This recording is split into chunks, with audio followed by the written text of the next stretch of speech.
right, have and have not fans. Real quick before I move into If Loving You Is Wrong, I am well aware of the recent episode synopsis that has been released. I will be doing a video on that as usual, but have and have not videos are taking a back seat this week because I really need to catch up on If Loving You Is Wrong content before the new episode airs tomorrow night. So if you're looking for episode synopsis or breakdown videos from the trailer breakdown where it's like, Jeremy, you're going to talk about Veronica and that man she was staring at. How about will David kill Justin? What about Jim in jail? All that stuff and more will be coming later this week. So have and have not content, expect that, pretty much within the next few days. But for today and tomorrow and, early Wednesday, If Loving You Is Wrong content. So switching gears. All right, If Loving You Is Wrong fans. This video probably has a title that will confuse the hell out of you. How in the world will Randal help Kelly? Now, it goes back to, the early episodes this season. If I'm not mistaken, it was like episode 2, the one right after Let It Burn, the red dress.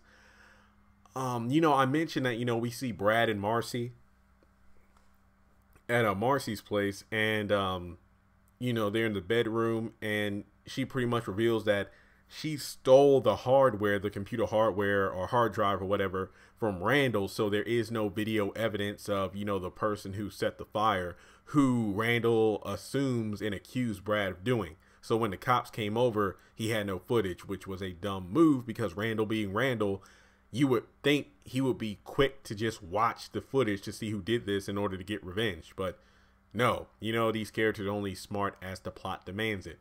And I was thinking to myself that if memory serves, I do believe you said all those cameras are trained to be on, Brad's front yard and everything, basically at Alex's house.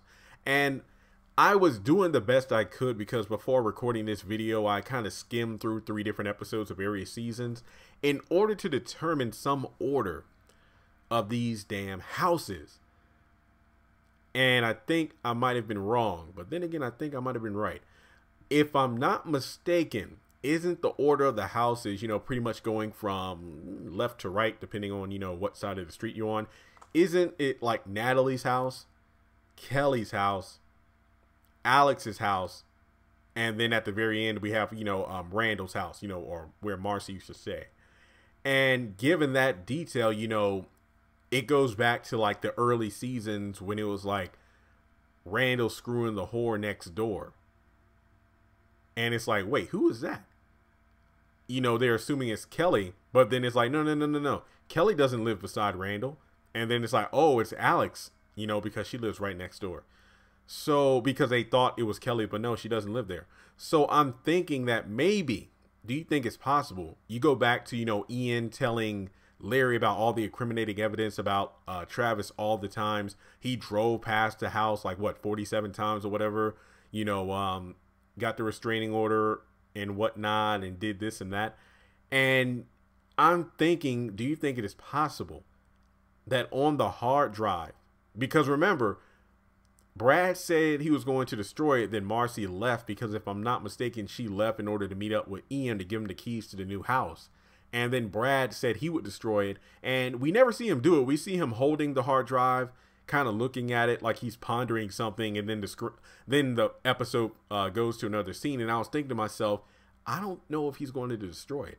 And I'm thinking, what if it is possible on that video camera footage? Because let's say, the cameras were facing Alex's house direction. That would be right beside Randal's. But then, we have Kelly right beside the house next to, Alex. And theoretically, the camera footage would pick up everything in the street, in the yard, possibly even the backyards, because I do believe that Randal was setting up cameras on the side of the houses in order to get the higher view. So once again, I think it is possible that that hard drive holds a ton of evidence. Who set the fire? That way Randal would know who really did it because we know it was Marcy.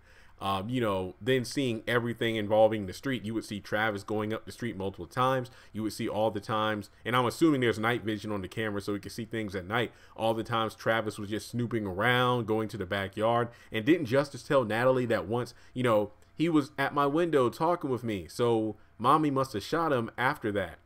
So I'm just saying that Randal might be the unsung hero. I guess it's kind of weird to say craziness and creepy behavior might be the very thing that Kelly needs in order to be, oh, and I hope I don't screw this word up, exonerated from her charges of murder. That way they would show that she rightfully did that because of his stalkerish behavior. In order to protect her family, she did what had to be done. So I don't know, guys. I'm just saying that it is a possibility, and I know I'm reaching here, but once again, Tyler Perry has shown us time and time again, in some cases, those moments need to be paid attention to. Like the hard drive, nobody really thought twice about it, but I'm just saying that it's very interesting that we never see Brad do anything with it. We don't know what he did with it, so it is very possible that on those cameras there might be some incriminating evidence against Travis that would actually help Kelly out. Because I've already done a video about, will Rick die this season? Because it's good that he's trying to help out, get information about, Travis and the family and the church based off security guards he knows over there. Margaret unintentionally gave Kelly some evidence by saying there were other women. So who was Travis messing around with in the past, and where are they now? And Randal might actually be the one to save the day, because it's one of those situations where I remember this from, like, it was the Batman and Superman, the animated series crossover, The World's Finest, when Batman warned Superman about the Joker's, like, expect the unexpected. So it's almost like, how in the world do you beat someone like Larry and then a church that's as powerful as the one that Travis's family has? How can you possibly beat them? By throwing them a wild card, a Joker, if you will, by doing the unexpected. And crazy ass Randal might be the one to save the day. Could you imagine what would happen if that were the case? Randal trying to do everything he can to get, just mess around with Alex and Brad and, get even with people. And at the end of the day, his antics actually ends up saving someone. So once again, just a I know this theory is as out there as crazy Randal, but hear me out. Do you think it is possible that this is the case? So once again, guys, let me know your thoughts in the comment section below. Be sure to hit that subscribe button. And I'm going to be honest here. I'm actually enjoying watching If Loving You Is Wrong live as it's happening, making these theories as I go, as the show goes on week to week. So let me know, are there any other theories? I know a couple of videos I still need to do involving Steven, who these other women are that Travis messed around with, and of course the baby DNA stuff, yada, yada, yada. But with that being said, please subscribe. Share this video around, and I'll talk to you soon. Congratulations on making it to the end of this video. If you like what you just saw, make sure to hit the thumbs up button, or if you have anything you would like to add to the video, make sure to leave your thoughts in the comment section below. If you want to keep up with me on social media, go to the description box. All of my links for social media are right there. Also, if you feel like you would like to donate to the channel, make sure to click on the link to PayPal. Any amount helps. $1, $5, $20. As a full-time YouTuber, any support from my fans really does mean a lot to me. Finally, make sure to hit the subscribe button as well as the bell notification icon. That way you're kept up to date on any new content I post to the channel. Once again, thank you so much for tuning in, and I'll talk to you in the next video.